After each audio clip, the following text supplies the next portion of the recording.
Yeah. Okay, ready. Should we wait a few minutes to see if everybody joins? Okay. What do you think, Mira? Maybe another minute. Okay. It's almost 6 o'clock. Let's start on time. Okay. 6 o'clock here in Canada, that is. Okay, Sandra, I think we can start. Okay, so let's start then. I will do the first part in Spanish. So, buenas tardes a todos y bienvenidos al Simposio Anual de CIMAT y a la charla sobre estrategias de búsqueda de empleo para el éxito profesional. Esta charla, como pueden ver, va a desarrollarse en inglés. Sin embargo, si necesitan algún tipo de claridad o desean hacer preguntas en español, la idea es que yo puedo colaborar con esa traducción. En la medida pues que la charla se presenta, entiendo que van a haber ciertos espacios para esa interacción. Si alguien siente que el español es la mejor forma de comunicarse, con mucho gusto puedo colaborar. Entonces, ahora sí cambiaría a inglés. So now I'm changing to English. And as a brief introduction to Mira's background, Mira graduated from the DeGroote School of Business in Hamilton, Ontario, with an MBA. She spent about 10 years in corporate Canada with 3 amazing Fortune 500 companies. However, as good as that was, she realized that she wanted to broaden her experience and being her own boss. So she set up her own consultancy and ran that for 20 years, working primarily with the financial services sector.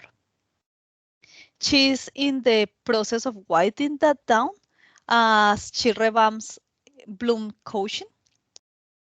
Mira started Bloom Coaching about 5 years ago while still doing consulting. And she has coached young professionals, among them international students, newcomers to Canada, and last but not least, women in male-dominated industries. I have been working from her. I have had that pleasure for the last 3 years, and I have had that opportunity to see how she supports her clients to be successful in the different stages of their careers. So I'm sure that you all will find the knowledge that she will share with you today very useful for your own job search. So now I can pass it back to you, Mira. Thank you, Sandra. That was a very kind introduction, and it's really special to have you here with me. It has been my absolute pleasure to work with you over the past few years. I can't believe it's been 3 years, and watch you advance through your career at a very strong pace. You have been so successful. And I really appreciate that you're taking time out of your busy schedule to join me today. So thank you. To those of you that are with us online, thank you for having me. Thanks to Manuel and to Angel for the introduction, for the opportunity. I'm really, really excited to be here with you today. As Sandra said, I'm very passionate about helping young people succeed in their careers. I remember what it was like when I was finishing business school. I was worried about finding a job, let alone a good job. I was really nervous about going to interviews. There was really nobody to teach us the right skills. So I say to myself now, if I only knew then what I know now, I would have progressed at a much faster speed. And that's really why I'm doing career coaching today, is to help people share experiences and help young people learn from some mistakes that I made. So a little bit of housekeeping before we start. I understand that the chat function is not working. Is that correct, Manuel? Sorry? The chat function is not working. It's not working, no, no. So what I'll do is I will pause at a couple points during my presentation for any questions and for discussion. So here's my agenda. Today's session, my objective is to arm you with an approach and some strategies for your future job search. I'm going to break this talk down into 3 topics. One is to first know yourself so that you can identify what is your personal brand, and then your strategy is to build your brand. The second topic is going to be using stories to communicate the places where you've succeeded and your accomplishments. And in this way, you can promote your brand. And the third topic is around connecting and surrounding yourself with people who will help and support you on your journey. And your strategy here is simply to get out and talk to people. I guess not everyone here might be looking for a job. I'm not sure if you're in early years of your education or getting close to finishing school, but there may also be here instructors or professors, people who are supporting students that are starting their careers. And I hope that I will leave those people with some ideas on how better to support your students and encourage them as they go forward and make the first steps towards their career. So let's dive into the presentation and take a look at ourselves. So I think it's safe to say that all of us here engage in some sort of social media activity. It doesn't matter if it's TikTok, Instagram, Facebook, TikTok, Instagram, Facebook, or something else. The point is that we are sharing information about ourselves. And we are pretty in tune with who we are in the social media space. Maybe you're that person doing wild and crazy things, always looking for a laugh. Or maybe you're the super health conscious person who's spreading news about COVID and staying home. Or are you the environmentalist who is always looking for ways to reduce your carbon footprint? These are images that you are creating of yourself online. You know what it is, and you are being very intentional about it. I'm going to come back to that, but first, I'm going to ask you to shift your thinking to a more professional space, where instead of interacting with friends, you're interacting with business professionals and recruiters. You're trying to make an impression on somebody, a stranger maybe, who will ultimately lead you to a job. So one of the first exercises that I do with my clients is to ask them to take a personal inventory. This inventory includes looking at strengths and weaknesses, interests, experiences, goals, and aspirations. This information provides some great content for starting to define a personal brand. And we'll talk about personal brand a little bit later, but I first want to go through these 3 layers of personal inventory. So strengths and weaknesses. It's really important that we're aware of our strengths and our weaknesses. We need to take advantage of our strengths while always working to improve on our weaknesses. You will for sure get asked in an interview one of my least favorite questions. So tell me, what are your top 3 strengths? Or give me your top 3 weaknesses. So really reflecting and understanding what comes easy to you. What do you do well? Where do you excel? What's a little bit more challenging? Where do you struggle? And looking at both the soft skills and the hard skills arms you with some really important information about yourself and how you're going to talk about yourself going forward. Interests and experiences are fairly straightforward. Like, what do you enjoy spending time on? Is it reading, gaming, gardening, cooking, maybe football? And what have you experienced through all your different life events? Successes and failures are important because they are part of who you are. And it's okay to talk about where you have failed and what you have learned as a result of that. How you are involved in the community is also important, and it's sometimes forgotten, but it is, again, something that inputs into who you are.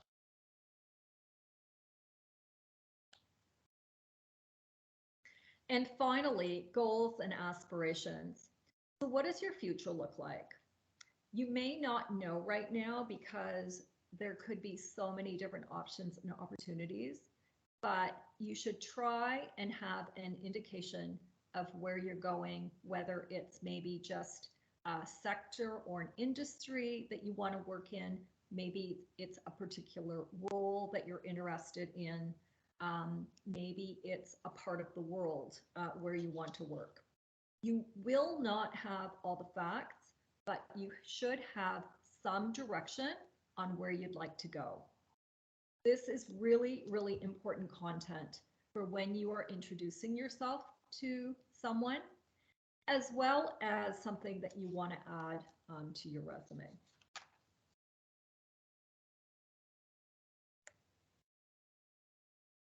So as in social media, you are the content creator of your personal brand. The info from the inventory that we just discussed is going to help you define that personal brand from a professional perspective. And I think from this point going forward, when we talk about brand, your personal brand, we're going to talk about it in a professional perspective, not in a social media perspective. So personal brand can be a little bit difficult to explain. So I'm going to look at it in two different ways. First, the actual definition of brand, which comes from the Norse word meaning to burn.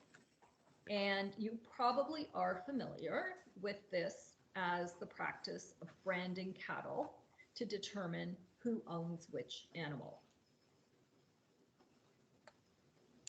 Now I'm going to use a marketing example to illustrate brand, because after all, when you're job hunting, you are marketing yourself.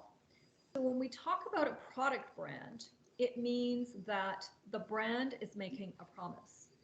That promise could be safety, reliability, it could be luxury, it could be comfort. Whatever it is, the brand makes a commitment and it delivers consistently on that commitment to gain the trust of its customers.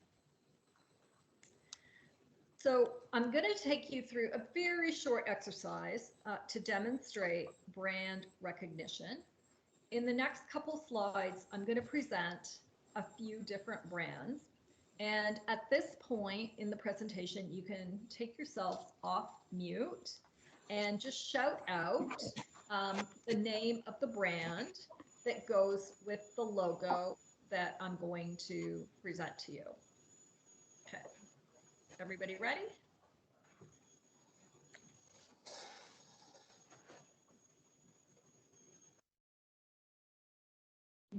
Apple. Apple. Nike. Nike, yeah. Next one. Nike. Yeah. Mercedes-Benz. Yeah. Mercedes-Benz. Mercedes, yeah. What about this one? Disney. Disney. Very good. And this one. Very easy.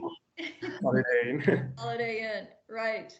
Thank you. Mer- Thank you for your participation. So the reason I do this is that I want to illustrate what a highly recognizable and a highly valued product brand is. So everyone knows that Apple is known for quality and innovation. Okay, Nike delivers performance. Mercedes makes their reputation on luxury. Disney delivers on experience. Holiday Inn is known for family-friendly service and really good value. So these brands deliver over and over and over again. Customers know exactly what they get every single time they interact with the brand, and so they know what to expect.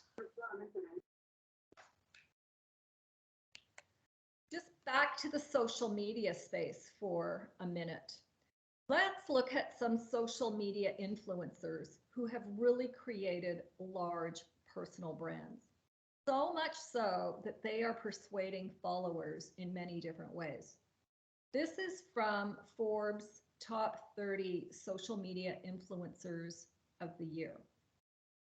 So now for a minute, consider yourself as one of these influencers in the job market. Let's say all you have to do is influence one person to hire you. Or consider yourself a product brand like Nike, who is in the job market. You need to get known for something. It could be innovating, it could be delivering on time, on budget, it could be design,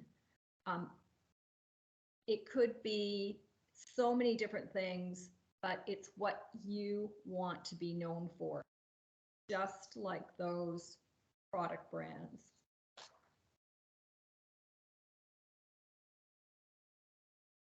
So today you have a personal brand in the professional space. You are likely not aware of it. It has to do with your image, your reputation, your credibility, your position. All these things roll together. It's what makes up you and tells people where you're going. You're interacting with people all the time. They might be professors, they might be students, they might be work colleagues, and you have an impact on them. It's your personal brand that lets others know where you stand, the skills that you're bringing to the table, where you're going, and what makes you different. Every time you meet someone, you leave them with an impression. So it's really important to be conscious of what impression did you leave them with. How they see you is your personal brand. So just like the Apples and the Nikes and the Mercedes and the social influencers of the world, you want to ensure that you are delivering consistently. If you deliver consistently, you will get well known, you will be trusted, and you will stand out. More opportunities will open up for you, and the power you have increases. Imagine getting so well known at Google and Microsoft that they both offer you jobs. The job market is a really crowded and noisy place right now. The competition for talent is global, and you have to really set yourself apart. And your strategy to do this is to build your brand. So I'm going to pause here just for a couple minutes and ask if there are any questions. Are there any comments from the group? Let me open it to the floor.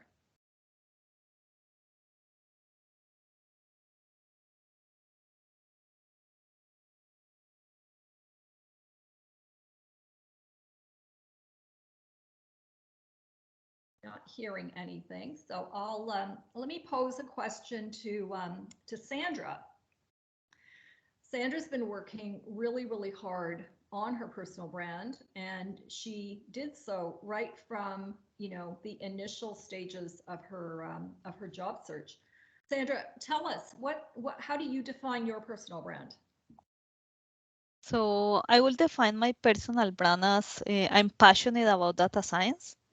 I'm also support women in technology, and I also enjoy building cultural villages. Great. And that has served you really, really well. And you are getting known in your company and in your network for that personal brand. And tell us a little bit, like, why did you pick those three things? So the first one that is my passion is data science. I really enjoy computer programming, data analysis. So that has to be like very important for my brand. The second thing is more related to my values. So I strongly think that we should support women to be in tech, and that diversity will be important to what we can reach as a company and as a society. Finally, something that I really like and I think that I'm good at is building cultural bridges. Part of that is thanks to the fact that I have the experience of moving countries. So I'm originally from Colombia, now living in Bogota, in Toronto, near Toronto, so in Canada. And being able to go around the world a little bit, that helps me understand a little bit better those cultural differences. So something that I enjoy. Great, thank you. Thanks for sharing. Are there any questions from the group or any comments on what Sandra just shared with us? Hi, I would like to ask, like, how can I, let's say, rebuild my personal brand if I already have done things or have been in jobs that maybe I didn't want to, and I already have, let's say, an image, and I would like to change it, but how to start again? It's a really great question. And I mean, this happens with product brands a lot where a brand becomes damaged and then they have to rebuild it. So I would say to you that you just start being consistent with whatever direction you want to go in. So if there are things about your personal brand that you want to change, just be very intentional and very conscious about what those things are. And going forward, just deliver consistently on those things. Eventually, your old brand will be forgotten and your new brand is what people will associate you with. Does that help? Yeah, thank you. Okay, you're welcome. Thank you for the question. Maybe another question will be, how does a strong personal brand impact the negotiation process? Great question, Sandra.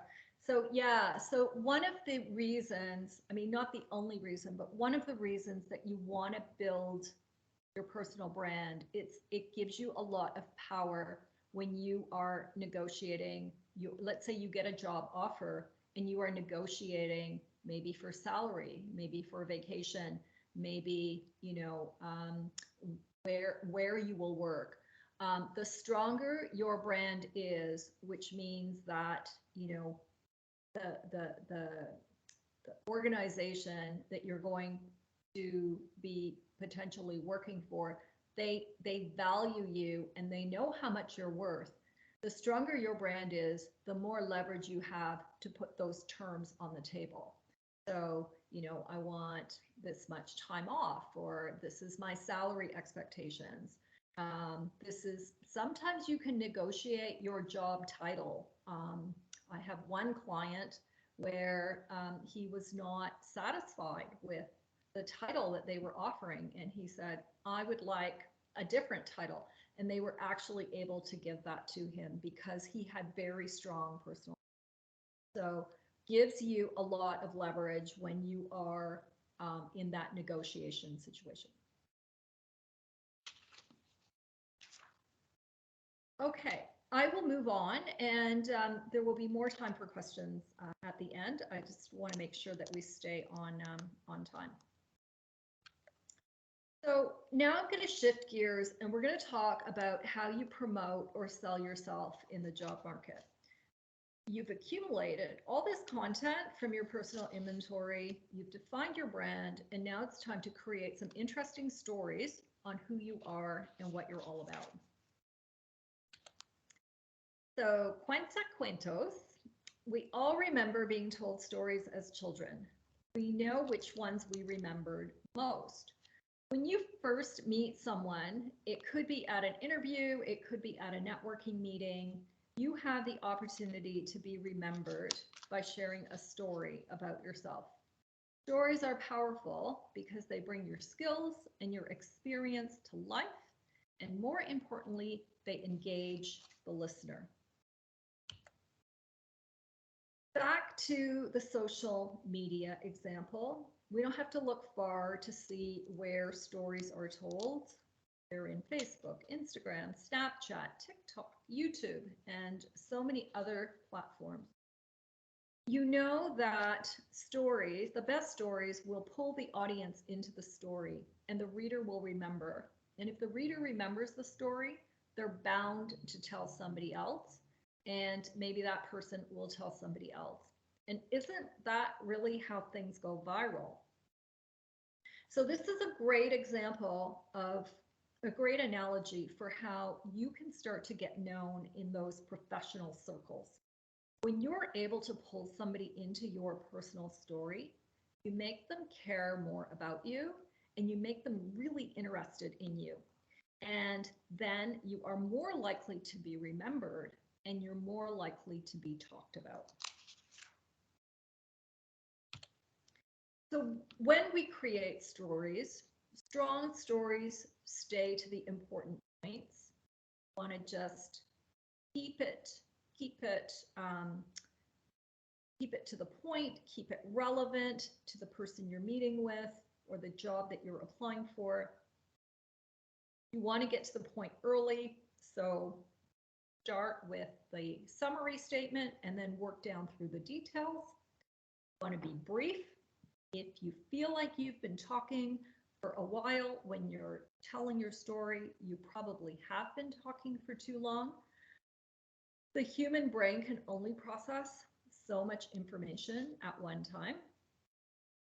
You want to be upbeat, keep the tone light but professional. You want to be able to relate to the listeners. Always come prepared to your interviews and your networking meetings by knowing as much as possible about the company or the person you are meeting with. Try to avoid using a timeline. By this, I mean saying, well, first this happened, and then this happened, and then this other thing happened. It's very routine, and it is hard to maintain the attention of the listener. Again, being repetitive is something that turns people off, tunes people out. Misinformation, even if it would make for a better story, don't fake it. You always have to be your authentic self and tell the truth. And then, of course, don't be unprofessional, because even though you may be sharing some personal information, you want to keep it formal and professional. So just a little interview humor here. I suffer from post-traumatic stress disorder, not from the war, but from my last job interview. And it is certainly true that interviews are high pressure situations, and they create a lot of stress in our lives. And really, it's the behavior-based interview that creates even a higher level of stress and anxiety. So that's where I want to take you next. So some of you may have been in behavioral-based interviews. Some may be looking forward to having them at some point in the future, but basically in a behavior-based interview, the interviewer is looking for certain values or characteristics or behaviors. And the reason for this is that research shows that if you responded to a situation in the past in a certain way, it is a good indication of how you will respond to a similar situation in the future. So that's why it's really critical to pick strong examples from your work and your personal life. because the stronger the story to illustrate that behavior that the interviewer is looking for, the better you will convince them that you are a good fit for that role or that company. So behavior-based interviews, you typically start with, give me an example, describe a situation, or tell me about a time. So a great way to present these situations is through a story. Stories, like I said before, bring the reader into the situation, they hold their attention, and it's a little more interesting than simply stating the facts. So I'm going to walk you through 3 examples. They are all clients of mine. They're all real life situations, and they were all stories that were used in job interviews. And I'm going to do a before and after. So this is what I would typically get if I was first working with a client and the behavioral-based interview was, give me an example of where you were able to embrace change, or give me a situation where you demonstrated your values or demonstrated resilience. So here's the before story. I came to Canada in 2015. Before that, I was in the United States working, and before that, I worked in Venezuela. I have had a lot of change in my life because we moved around so much. I don't mind change. I perform well in times of change. So, you know what? Not a bad story.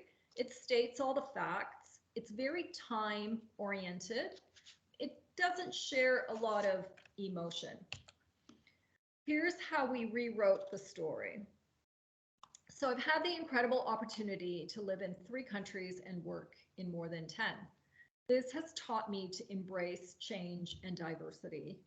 I was forced to leave my native Venezuela as a young adult due to socioeconomic reasons and moved to the US to start my career. 15 years later, my husband was offered an amazing opportunity in Canada, and I moved again and restarted my career. It has been challenging, but it has allowed me to grow stronger and more resilient. So I want to draw your attention to a few captions in the story. First, the start. I feel that she grabs the attention of the listener by talking about her global experience. You can see she doesn't have to list the countries that she's lived and worked in. She just needs to make this general statement, and it gets really, really high impact.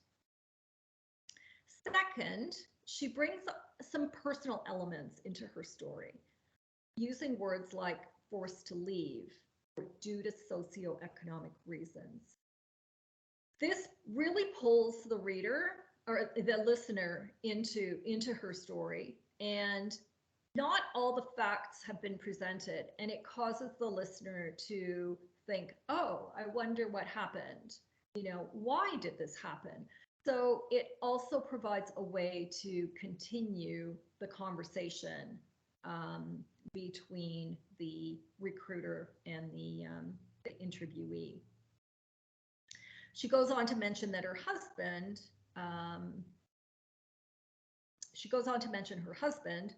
and this resulted in more change for her, but she puts a positive spin on it. So the story ends in a very positive way. A second example is on the question that you might get, give me an example of where you failed, or give me an example of where you experienced a difficulty and you were determined to push through, or a situation where you had to ask for help. So this was the before. After I graduated from school with my master's, I joined the military. The training was difficult, and I didn't pass the first time I was tested. I didn't give up, and I kept trying to work harder. I got help from the instructors. I finally succeeded and got the best grades of my class. Again, not a bad story. It shows where she failed. She wasn't afraid to ask for help, and she was determined to succeed and was successful. So we rewrote the story for a little higher impact. When I was a teenager, I was robbed at gunpoint waiting for the bus. Fast forward in military training, in my first shooting instruction with a pistol, I had an anxiety attack and I couldn't hit the target. I failed the test twice. I asked my supervisor for help. I practiced breathing and concentration techniques, and then I went to face my fears. In the last 2 years, working for the armed service, I received the top grade in all the tests. I want to provide a little bit of background here. This was a young woman who was going to be working in automotive in a very strong male-dominated environment where she was going to be most likely the only woman. She had to demonstrate in her interview that she was tough and that she could stand her ground and not be pushed around. And so that's why we picked this story from her life experience. If we look at it a little more closely, we can see that she gets your attention right from the start. Robbed at gunpoint. I mean, I know the interviewer was listening when they heard those words. And then she talks about an anxiety attack, which is very personal, but she's showing how transparent she is. She also talks about asking for help, which is showing awareness of her weaknesses. And then, of course, she ends on a positive note. So a very powerful story to share in an interview situation. And the last one, in my master's, I made a mistake in some modeling simulations. I knew my professor would be disappointed and I was afraid to tell him, but I was honest and I did. He told me to take some extra time to redo everything and I was able to finish it and make it 100% accurate. So a good example of a story on the theme of I made a mistake, I had to tell somebody I made a mistake, I disappointed my supervisor, my manager, I failed. Again, not a bad story, but could be a little stronger. So here's what we did. At the beginning of my master's, I made quite a big mistake. I was running some simulations for over 2 weeks when I realized I had made an error in. I had to redo everything. I was really afraid my supervisor would be disappointed in me, but nevertheless, I explained what had happened and was very honest about it. I worked some extra weekends to get my research back on track, and it turned out okay. My supervisor commended me on a job well done. So my impressions here of this story are that the person had no issue admitting that she had made a mistake and she was really sorry. However, she also demonstrates how dedicated she was to this project because she pushes through and she gets it done on her own time. And at the end of the day, she's recognized for doing a great job. So I share these stories with you to give you some examples of how you can use storytelling in interview situations and to demonstrate that if you add this depth to the stories, you will get a lot more interest, a lot more attention, and a lot more impact on the listener when you are either in a networking meeting or in an interview. And I also hope that contrasting the difference between the before and the after helps you see how you can really bring and put your skills and talents. Okay, we're going to talk about tools now. And what tools do you have at your disposal when you are promoting your brand? So you've got your resume, really important. You've got social media. I'm going to focus mostly on LinkedIn. You have your face-to-face meetings. your 60-second elevator pitch, and then you have introductions by way of email. Looking a little closer at the resume, it is the source of most of your content. Whether you are job hunting or not, your resume or your CV, whatever you prefer to call it, it should always be up to date. I like to see the top section, which is a summary statement or an about me. I like to see that at the top because recruiters will spend less than 1 minute on a resume. And if the first thing they see is this about me statement and they like it, they will probably read on. So you again have an opportunity for high impact right from the start of your resume. The following sections, the profile, the competencies, can highlight some of your experiences or your skills, and then professional experience obviously is all of your experience. A little closer look at the about section. In this case, this is from a client of mine, an engineer who was in project management. I collaborate with teams to implement business and technology strategies which deliver significant P&L benefits. Creative individual and a strong relationship builder. I get things done on time and on budget in large enterprises.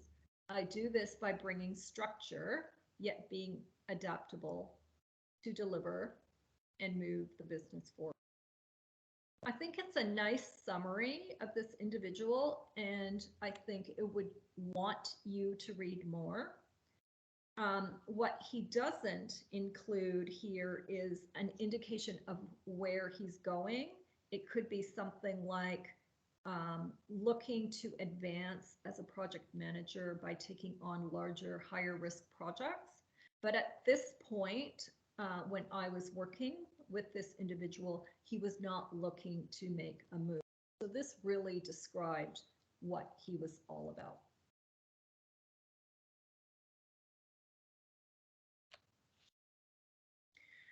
A little bit on LinkedIn. I want to talk about this social media tool because recruiters will often rely on LinkedIn to find talent. It's also a really great way to stay in touch with former classmates, with your instructors, with that you've worked with. And of course, like any other social media platform, the greater your activity, the better the visibility of your profile and brand. Potential actually of LinkedIn is limitless. So a little closer look here at LinkedIn. This is a colleague that I used to with. One little catchy phrase or tagline that LinkedIn gives you the opportunity to add is like right underneath your name.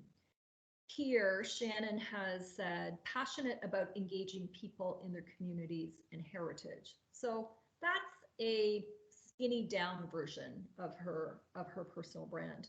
I think it is important to have something here because, again, when recruiters are scanning LinkedIn profiles, this is something that's going to catch their attention. Moving on through the LinkedIn profile, the next section is the About section. And this would be taken right off of that top section of your resume. As well, the experience section is taken right off of your resume. So really setting up a LinkedIn account takes no time at all, and uploading your resume is really quick, and it populates pretty much all of the sections in the LinkedIn profile. So for those of you who are job hunting right now or job hunting in the near future, you should all be on LinkedIn, at least with profiles set up. So being on LinkedIn and being active on LinkedIn are obviously two different things. I mentioned a few minutes ago that the more active you are, the higher your brand awareness will be. Activity can be really simple. It could just be liking or sharing. Or if you want to get more serious about it, you can create your own content. It's really up to you, and it's based on how much time and effort you want to invest in this. But I will guarantee you that people will find you if your activity increases and you gain this momentum. Recruiters are using LinkedIn to find talent, and you can't not be on LinkedIn.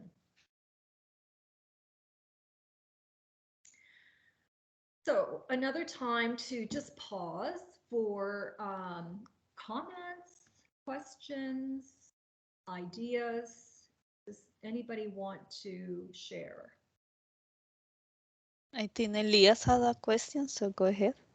Oh, thank you, Sandra. Hello, I would like to know about, is it a good idea to have two accounts, social media, like a personal account and a professional account? And in which you say social media, specifically you are talking about?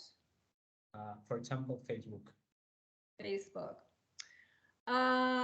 It's, you know what, it's not a bad idea.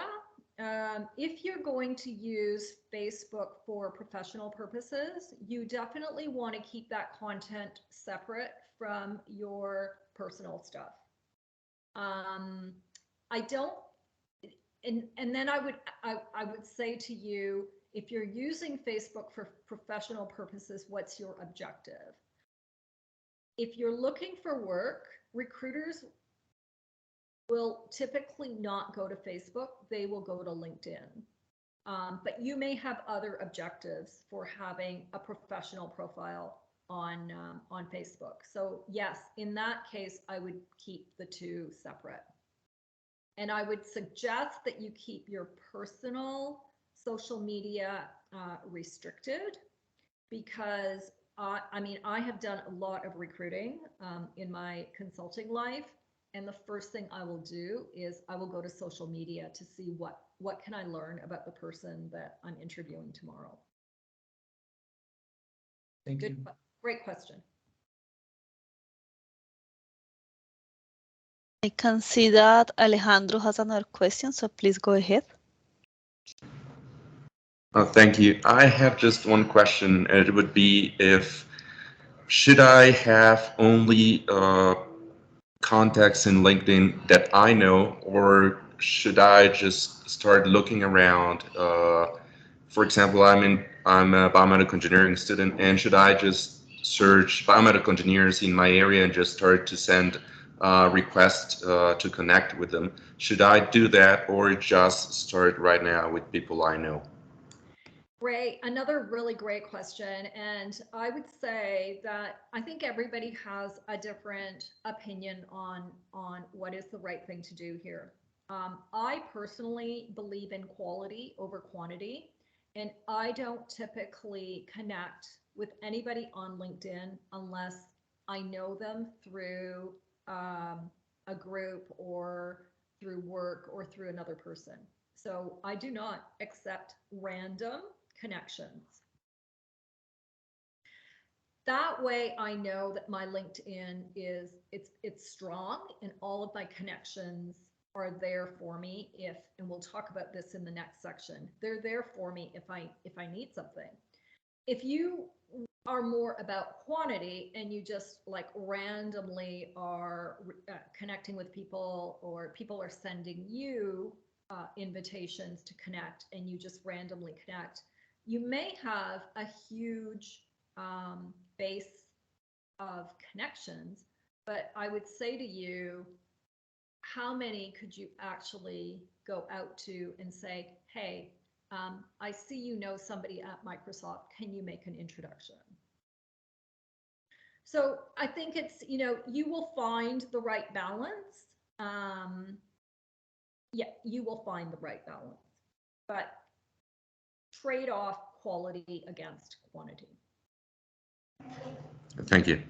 Okay. All right, I'm going to move on because I'm looking at the clock and we have 10 minutes.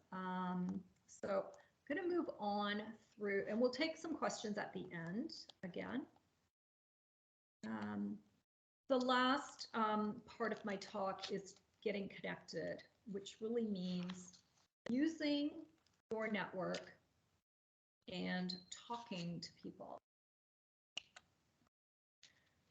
So here's a strategy for getting your personal brand and your resume out there. And I will say that the shotgun approach is not a great way for you to get the attention of recruiters. So we talked about social media networks. We talked about the fact that social media networks can be personal or they can be professional. I want to highlight that there are other types of networks as well. There are professional networks such as associations or alumni groups. In the case of community activities like boards and committees, you are also part of a network. And at school, there are clubs and other organized teams and events that you can engage in. So it is impossible to engage in a multitude of networks and do it really, really well. So I advise you to think about which networks are meaningful and most relevant for you and engage in those networks authentically and abundantly. Just from a personal perspective, these are some of the networks that I engage in. Facebook for personal connections, LinkedIn for professional. PMI is my professional organization for project management. And IBERO down there on the bottom left and St. Joe's on the bottom right are just two community organizations that I'm involved in where I meet a lot of people. So networks are powerful. This is the 6 degrees of separation theory that basically says we are all connected to each other by 6 or fewer acquaintances. I don't know what the latest research says, but about 5 years ago, this number had dropped to 3.6. And that was with about 1.5 billion active people on Facebook. So basically 3.5 degrees of separation. So why wouldn't you use your networks to connect? Your contact, the job market is competitive, and it's your contacts that will help get you in front of the right people. COVID opened up the talent pool in terms of geography. Corporations now accept the fact that an employee can work from home and home can be anywhere. So this has really changed where talent is found. You're no longer competing in a very narrow geography. In fact, you're competing with talent across the world.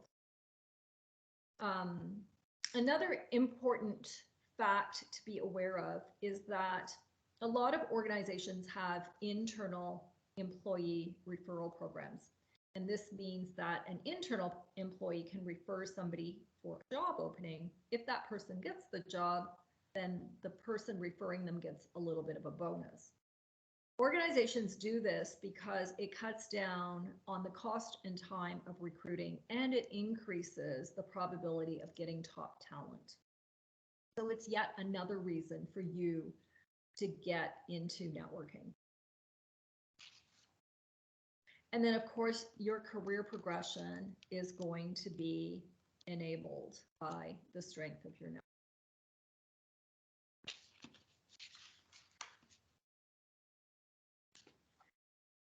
So I'm going to go to networking as an activity. So getting on the same page with a definition of networking. The first thing I want to tell you is that a networking meeting is not a job interview, and it's not an informational interview. It is simply having a conversation. And it's not even focused on looking for a job. In fact, if you're in a networking meeting and somebody asks you for your resume, you have not done networking well. And after we go through this next few slides of my definition of networking, I hope you'll understand a little better. So this is my own personal definition of networking. Networking is an ongoing, mutually beneficial relationship between two people who are invested in each other's success. Sandra has very kindly translated that into Spanish, so you can read that. I'm going to step through the different components of this definition. So networking is an ongoing. So what does ongoing mean? It means that it's not a one-time interaction. It infers that it's something that's going on over time.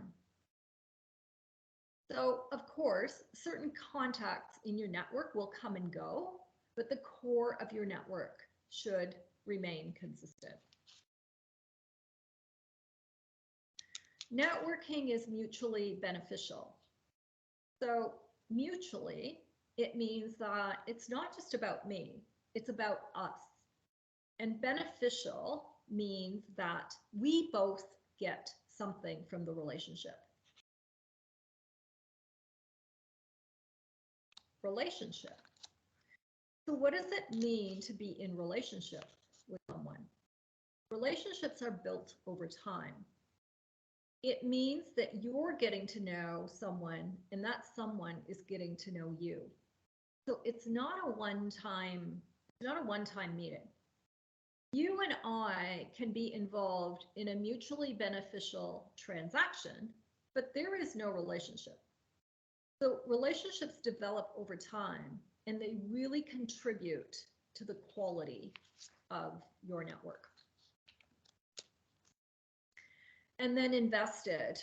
So if we are invested in another person, it means that we share our time, we share our knowledge, we share our connections, we share our wisdom, and that all helps to build and grow the relationship. It really means that we both have something at stake. And of course, success, I think it speaks for itself. If you're networking with someone who is not committed to your success and you are not committed to their success, the relationship can be destructive and it will not work.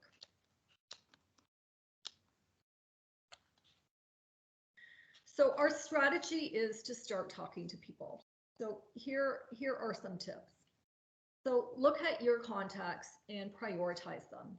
I like to have an A list, a B list, and a C list. With my A list, I stay in touch frequently. With my B list, maybe not so much. With your A list, you want more face-to-face meetings. With your B list, maybe some more written correspondence, maybe some comments on LinkedIn posts.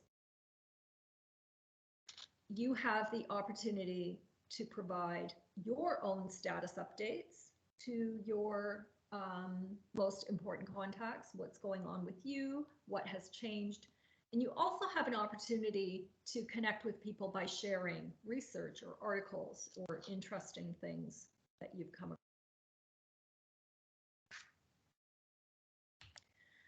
So that actual networking meeting, so actually talking to people, you have to ask for introductions. Identify who you want to meet, who you want to talk to, and then find the person who will get you that meeting. Ask them to make the connection. Really, really important. Rarely will somebody say, no, I can't help you. Of course, prepare well for your meeting. Research the person that you're meeting with and their company. Find something that you have in common. Make a list of great questions because that demonstrates your interest in the company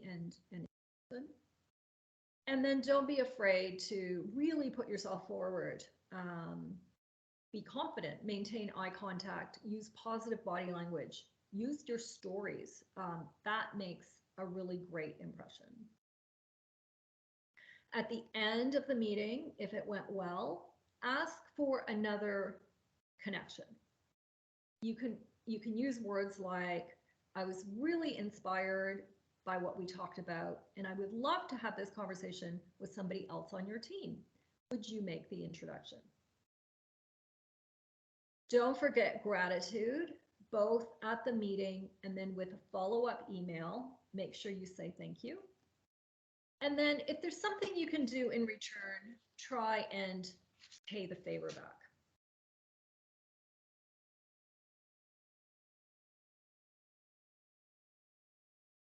Okay, so again, I'm going to pause. Are there any questions, comments, discussion about networking conversations?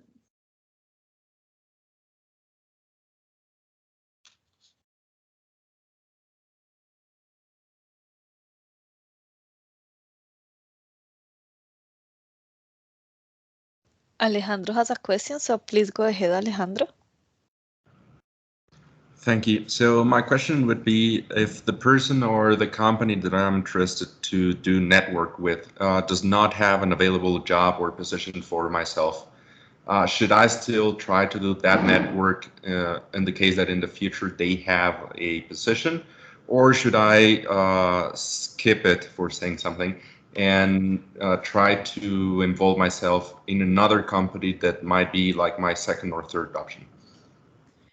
Well, I would say that, first of all, you do need to be strategic when you're networking. And if you've identified, say, 2 or 3 perfect companies that you would love to be working for, you should be networking in all 3 of them. You cannot put all your eggs in one basket. So that's my first comment. My second comment is so networking is not about a job, like asking for a job or getting a job. Networking is simply about having a conversation. So should you talk to somebody in your #1 company, even though there's no job there? Absolutely. Because if you can build that relationship with an individual, even if they're not the hiring manager, over time, when a job comes up, if you have personal brand at that company and with that person, they will call you and say, hey, there's a job that's coming up. You should apply for it. I just had a client get a job with her, like with one of her top 3 companies. The job was not even posted. They called her and said, hey, we think you'd be great for this role. Sometimes roles will come up that aren't even available in So absolutely start having conversations with the people in the companies where you really, really want to work. Find out everything you can about what might be available in the future, what's going on at the company, and really try and get well connected with not just one person, but several people there. Thank you. And I would like to do a follow-up question. So should the networking be with the HR or department, or with someone that is in the department that I'm interested with, or maybe both? It could be either or both. I mean, ideally, why not both, right?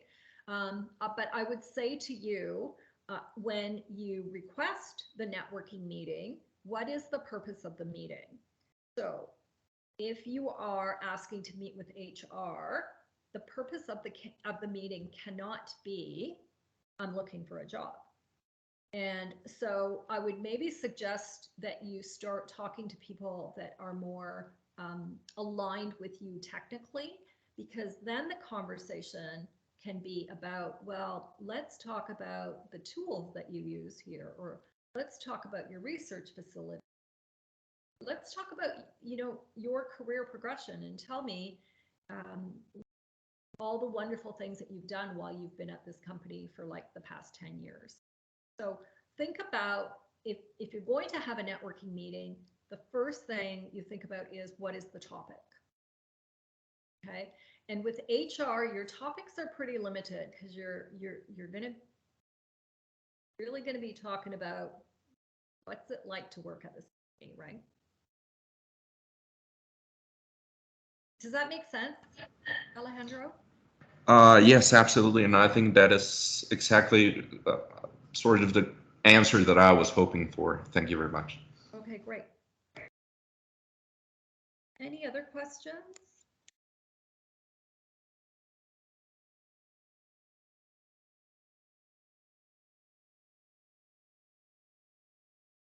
Okay.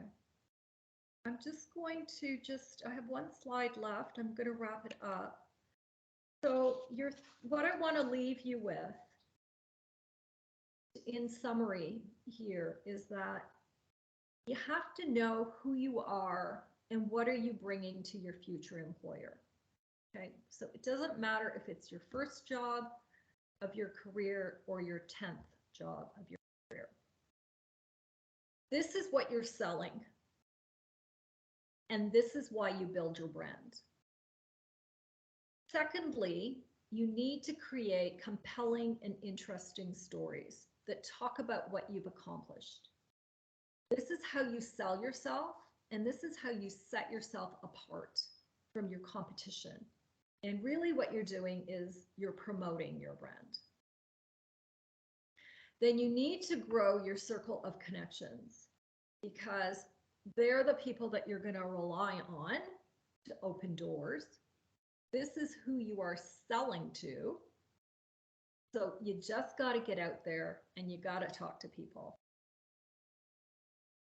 So those are my 3 strategies for you as you go forward in your job search and in your careers. And these are tried and true.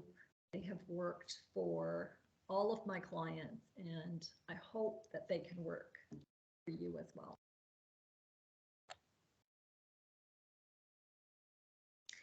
So I see we're at just after 7, but I've got time to take questions if there are any other questions.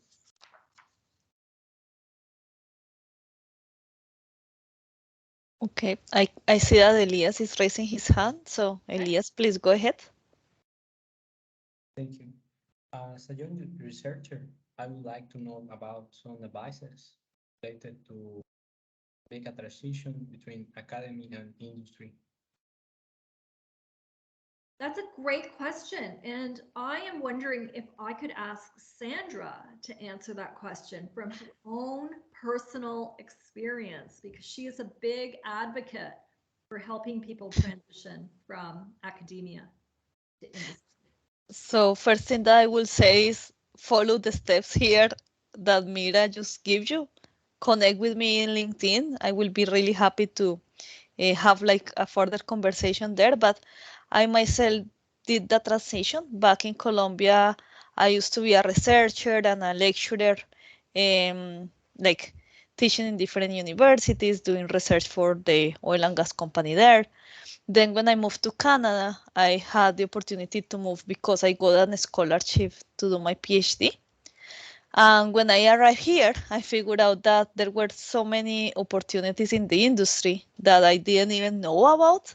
So I started having those conversations. And one of the people that I target to have those conversations with was people that successfully did the transition from industry sorry, from the academia to the industry.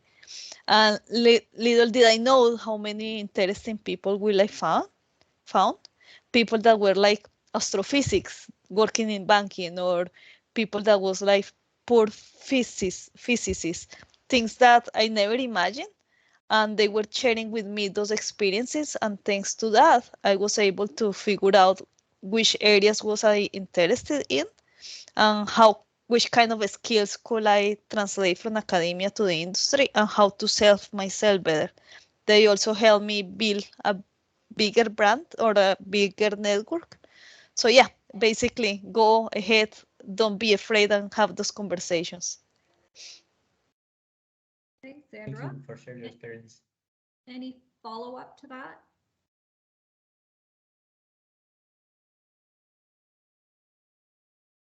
Any other questions?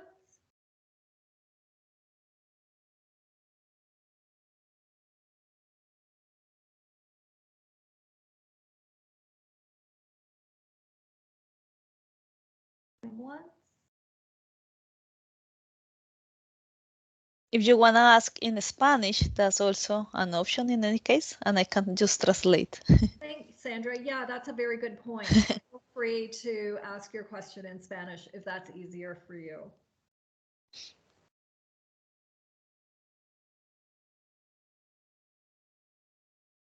Oh, excuse me. I would like to ask, in the case of doing internships, it applies the same kind of things for making internships if we want to. I would say yes. I'm not familiar with exactly how internships might work in the space where you will be looking for internships. But I know here in Canada, internships can be very competitive. And if you know somebody on the inside, will definitely go to the top of the list very quickly, just because you've already been connected somebody at that company or at that place. Yeah, but for example, if we are in a very close space where we don't have the opportunity to know a lot of different people, so how do we get those connections? I don't think I fully understand the question. What are you referring to when you're talking about a very close space? For example, that we work in places where we are alone almost all the time. And Um, you can't take 30 minutes out of your day to have a conversation with somebody? yeah, but where do I find those people? Well, that's your LinkedIn network, right? I think that's one place that you can start. And then if you say to me, well, I'm not on LinkedIn yet, then I say to you, where are your supporters? Where are your connections? It could be your colleague that you sit beside, that you work with every day, who knows a friend who works at Microsoft, and you say, hey, I would love to learn more about what's going on at Microsoft, and get your colleague to introduce you to that person. So you really have to be intentional about this, and thinking about first making a list of, okay, who do I know? And where can they connect me to? And from the other side, looking at it, where do I want to work, and how do I get connections in those places? Because it really is 4 degrees of separation. You will find somebody, if you say, I want to work at Google, you will find somebody who can get you in the door at Google. It may not be a decision maker, but you will find somebody who can talk to you about what it's like to work there and where are the opportunities.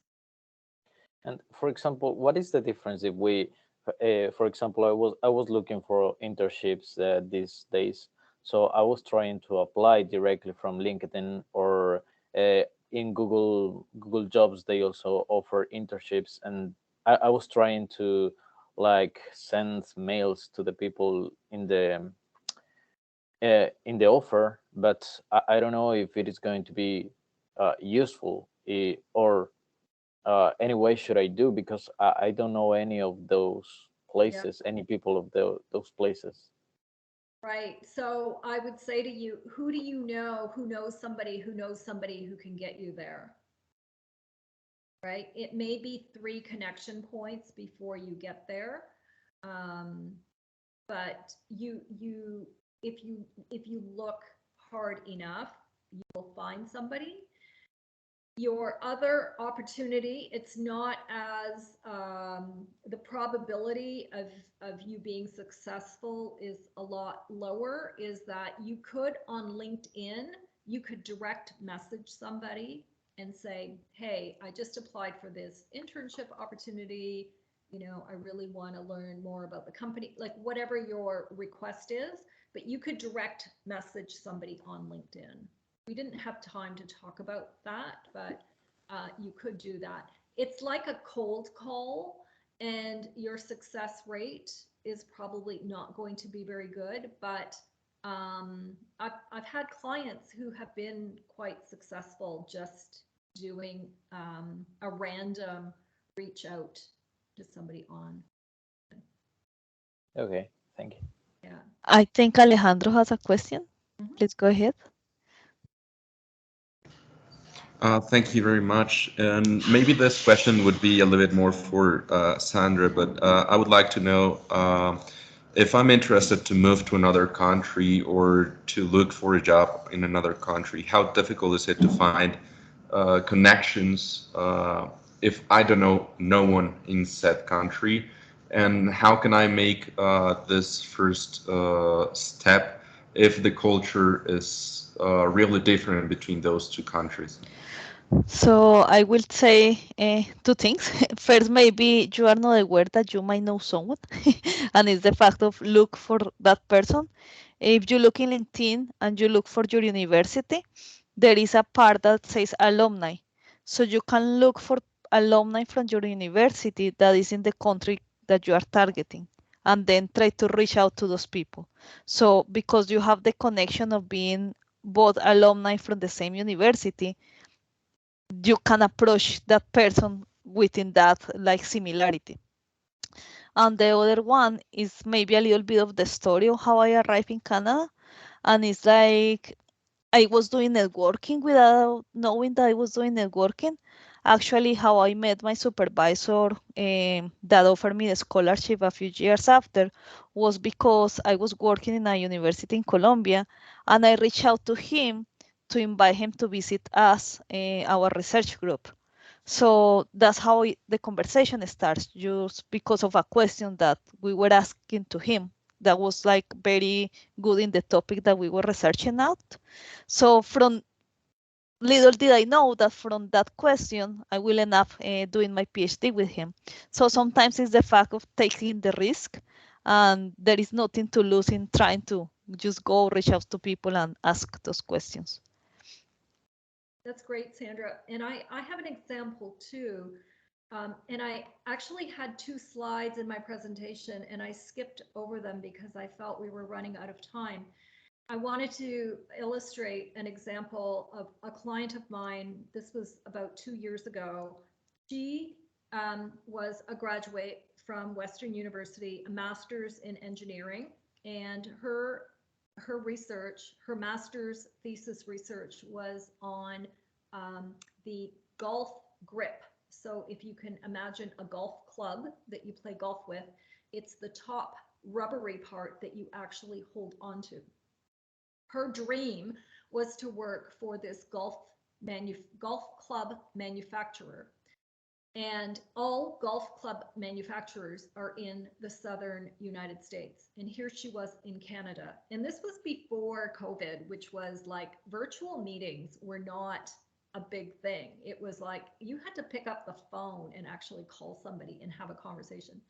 So she made it her mission that this is where she wanted to work. And we used that. And this goes back to the question that the other person had about getting connected in companies where you don't know anybody, we found through 3 different layers of connections, we got her connected to a vice president at this golf club manufacturer in California. She had a couple of conversations with this man, and they flew her to California. They paid for her flight, they paid for her hotel, and she presented her research to them. And they were so impressed with what she had to say, and they carried on the relationship over about 4 to 6 months. And she was still hopeful that she would get a job, and nothing happened.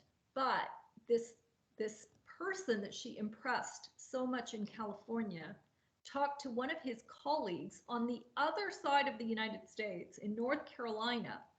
And they're actually the company, the manufacturer who makes that rubber grip at the top of the golf club. They talked about my client, Sarah, and she got hired. There was no job advertised. They just called her and said, we've heard amazing things about you, and we want you to come work for us. They got her visa. She needed a visa to work in the States because she was a Canadian citizen. They moved her down, and she's living her dream. Like, she works in a design lab during the day, and then she golfs every afternoon and every weekend. And like, she is, it's her dream job. So to think that, you know, she had no connections in the United States, and she was able to find this opportunity, or they found her, but it was because she kept talking to people. She had meetings. She really was assertive with not being afraid to ask to talk to somebody who was in her field. And her field was so specialized, if you imagine.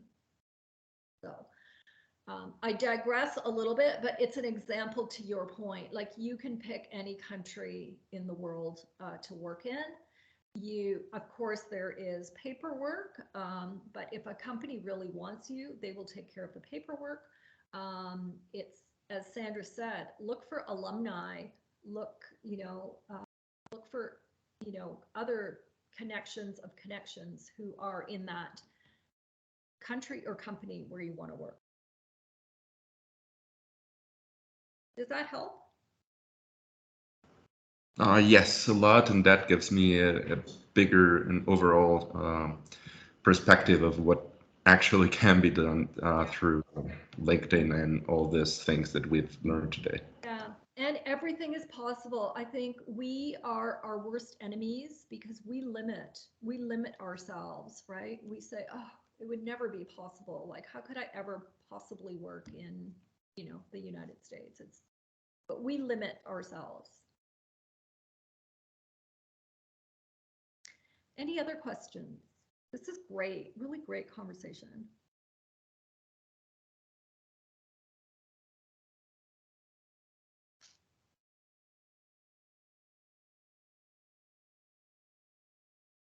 I want to ask Sandra just to share, talking about LinkedIn and sort of being very active and growing your followers. Sandra has done a fantastic job, and she's very active. Sandra, you've got a lot of people hitting you now, like a lot of people reaching out to you on LinkedIn. Before, it was you were the one who was reaching out to people saying, hey, I want to talk to you, or hey, can you help me with something? How does it feel to be on the other side, and who's reaching out to you, and what are they asking for? Okay, so I think it feels great to finally be in the other side and being able to retribute a little bit. Something that I feel whenever somebody approached me, I remember those people that took time for me and to answer my questions and to just connect and solve my all the curiosity that I had. So I try to do the same for the other people. People that reach out to me typically will be, for example, other PhD that want to transition into academia. I have recently an alumni from Western University where I studied reached out to me through LinkedIn, right? And he did a very nice introduction of himself and what was his objective. Basically, he's not looking for a job just yet. He's just growing his network. And then I have been introducing him to people that I know that I think he can learn from. Then other kind of people that will be reaching out to me will be other Latin people or other Colombian people that are doing their transition into the Canadian job market. And other nice people that reach out to me is recruiters. So believe it or not, recruiters reach out to you and they do have like interesting offers once in a while, and it's always good to hear what's going on, right? I am not planning to change my job right now, but I always open to hear the people, to hear the recruiters, and to have a nice conversation. It always take me also out of my busy day. So it's always good. Great, thank you. Thanks. Yeah, it's when you can get that kind of activity and that kind of momentum, where you've got recruiters coming to you, you've got other people who are looking for advice or help coming to you. I mean, it's a really great place to be. And if you can imagine, like Sandra started with pretty much zero, 3 years ago. PhD in chemical engineering, and now working in financial services, right? So she's really like just turned everything around. Just a fun fact there is that my LinkedIn was in Spanish because I was in Colombia. I didn't really use it. So I basically deleted my account and I started from zero. That's a great point, Sandra, is for those of you, who are maybe looking at working at any of the multinational companies, you may want to think, is it advantageous for you to, have a profile in Spanish or English? Or if you are looking to work in North America or an English-speaking country, definitely to your advantage to put all your material in English. Any other questions or discussion?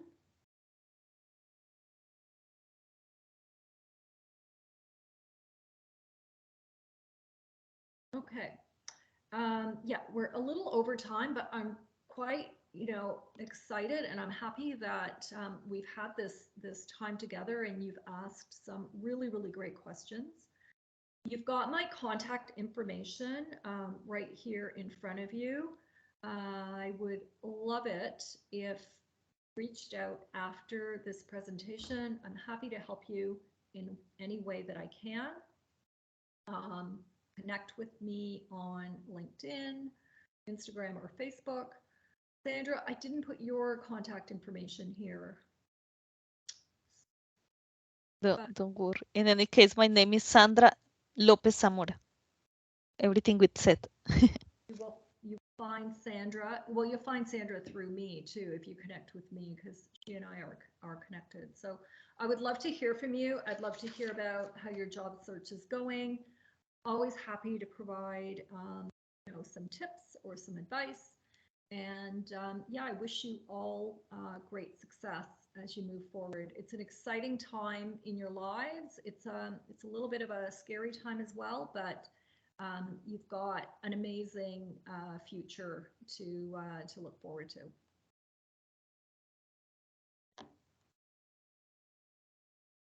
Okay. Thank you so much, Maya. Thank you so much, Sandra. With this talk, we finish today, and we wait for you tomorrow for the last day of this symposium. Thank you very much again. Guys, I hope these tips were be useless for you. Thanks, Manuel. Thanks for the invitation. Okay. Bye. Bye. Thank you very much, Myra. Thank you. Yeah, thank you very much. Have for that.